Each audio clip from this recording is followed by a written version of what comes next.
नमोस्तु। ये प्रश्न मेरे पापा जी ने बंडा से भेजा है, श्री संतोष कुमार चौधरी जी ने, और उन्होंने समस्त संघ के चरणों में बारंबार नमोस्तु बोला है।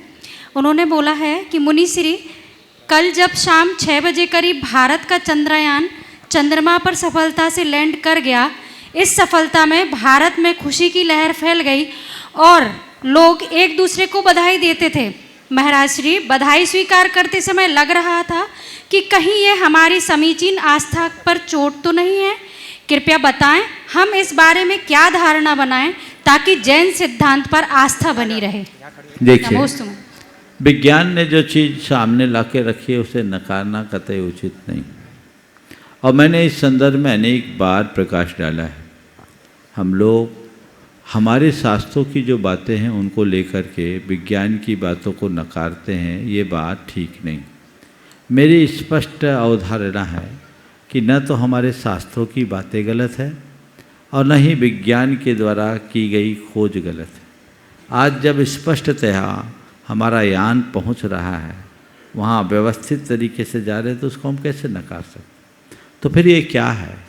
इसका सीधा सीधा समाधान केवल ये है कि हमारे शास्त्रों में 2 प्रकार की इस धरती का उल्लेख है, शाश्वत पृथ्वी और अशाश्वत पृथ्वी। हमारे जो शास्त्रों में वर्णन है वो सब शाश्वत पृथ्वी का है, और हम जो रह रहे हैं वो अशाश्वत पृथ्वी।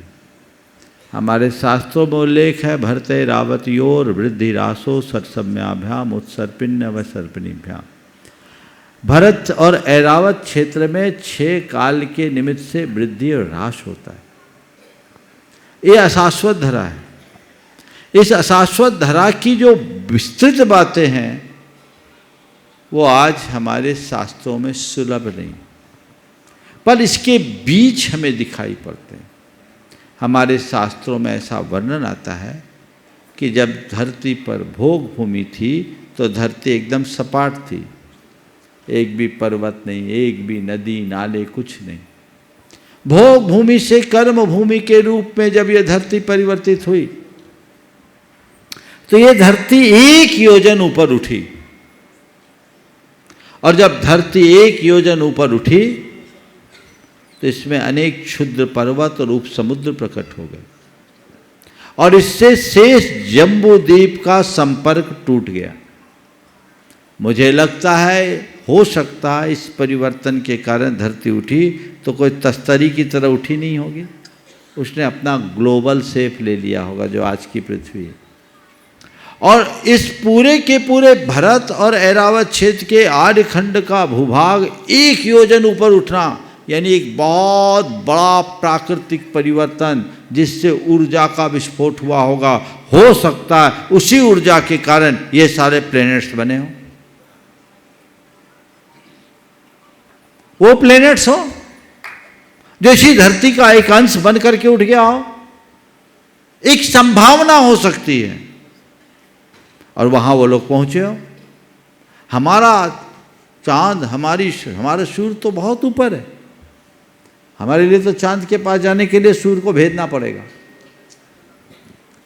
तो ये वो जो हमारा सूर्य और चंद्रमा जिनका वर्णन हमारे शास्त्रों में वहां नहीं पहुंचे, लेकिन ये भरत क्षेत्र ऐरावत क्षेत्र के आर्यखंडों में होने वाले परिवर्तन के कारण ये संभावना हो सकती है। और इसके संकेत भी मिलते हैं हमारे कुलकरों में। एक कुलकर के काल में आता है सूरज चांद दिखे तो लोग परेशान हो गए, तो उत्तर दिया गया कि कल्प वृक्षों का प्रभाव कम हो गया, सूरज चांद पहले भी थे, दिखते नहीं थे। मुझे लगता है प्राकृतिक परिवर्तन से ये सब दिखने लगे होंगे तो लोग घबराए होंगे, उनने बताया होगा कि ये सूरज चांद है, सॉल्यूशन दिया होगा। कुल मिलाकर मैं जो कह रहा हूँ वही सही है, मैं नहीं कह रहा हूँ, पर मेरा ये चिंतन है। काश हमारे सारे शास्त्र होते तो आज इन सब सवालों को हमारे पास जवाब होता। दुर्भाग्य है हमारे शास्त्रों के 6 माह तक होली जलाई गए। हमारे यहाँ एक उल्लेख आता है गंध हस्ती महाभाष्य का, जो तत्वार सूत्र पर आचार्य समंतभद्र महाराज की टीका थी, 16,000 श्लोक प्रमाण। आज वो नहीं है, उसका उल्लेख कई ग्रंथों में है। अगर वो ग्रंथ हमारे पास होते तो शायद बहुत सारी समस्याओं का समाधान हमें मिलता। इसलिए इन बातों को लेकर जिसे विज्ञान स्पष्टतया हमारे सामने दिखा रहा है, नकारना कतई उचित नहीं है। उसको उस दृष्टि से स्वीकार करने में कोई संकोच नहीं करना चाहिए। और जहाँ तक बधाई देने की बात है, तो चंद्रयान का सफलतापूर्वक आज विश्वमान्य लोकमान्य चंद्रमा पर पहुंच जाना पूरे भारत के लिए गौरव की बात है। इसमें क्या बात है? इसका गौरव प्रत्येक भारतीय को होना चाहिए। आगे चलकर ये कई बड़ी उपलब्धियों का कारण भी बन सकता है। और दक्षिणी ध्रुव पर तो शायद पहला यान पहुंचा है, ये एक और बड़ी उपलब्धि है।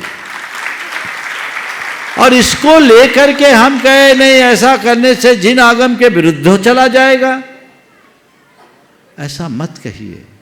हाँ, ये बात कहिए, कह सकते हैं कि भाई जिस चंद्रमा की बात ये कर रहे हैं, अभी वो असली चंद्रमा नहीं है, पर जहां गए लोकमान्य चंद्रमा है तो हम मान ले।